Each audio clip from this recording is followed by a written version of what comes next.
Girls tells the story of girls who worked in the factories in Lowell, Massachusetts in the 1800s, 1840s, and 50s. These girls ranged in age from 9 years old to 17, and all those ages are represented in our play, all played by middle school students.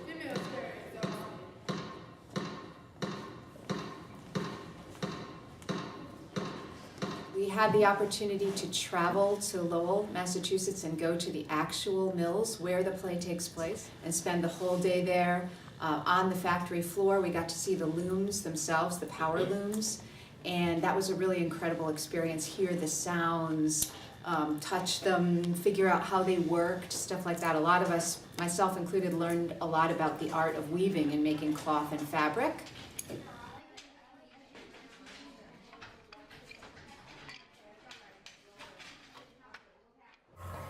One of the most interesting things that we did at the Lowell Mills was participate in a program called Workers on the Line, where all of the students worked on an assembly line. The boys were the supervisors, the girls worked doing the work of the line, and this was similar to the kind of work that the girls in the mills would have done. They also had to react to wage cuts, to immigrants coming and taking their jobs, to speed ups, and other issues that the Lowell Mill girls had to deal with when they were there.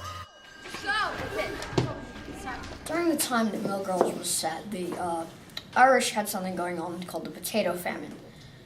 So since many were without food and getting sick, they came to the United States, namely Boston. And many worked in textile mills such as the Lowell Mills, where Mill Girls is set. Will you carry me, Chastity? My feet ache. If I take another step, they'll break for sure. Carry you? Well, I can barely carry myself. You're not a baby, Prudy. Look at Fancy. She's even younger than you. Fancy, keep up now.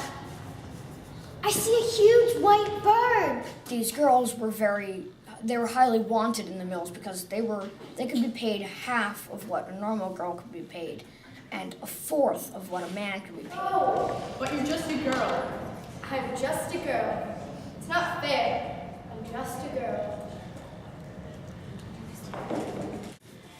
The girls in Mill Girls, the girls themselves, a lot of them came from farms at the time. Almost all the families in New England were farmers.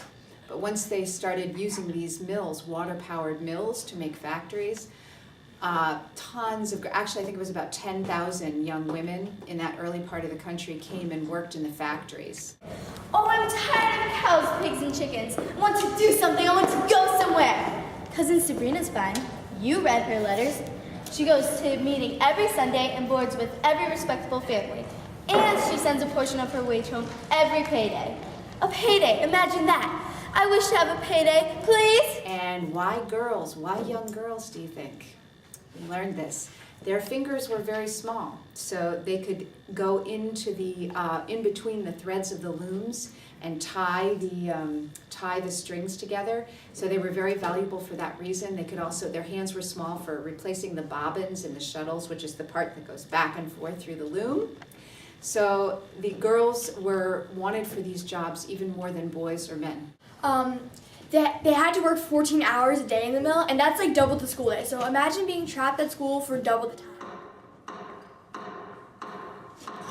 25 to 50% of the boys that went to Harvard College during the time the Mill Girls is set relied on their sisters and family members who worked in the mills to pay their tuition.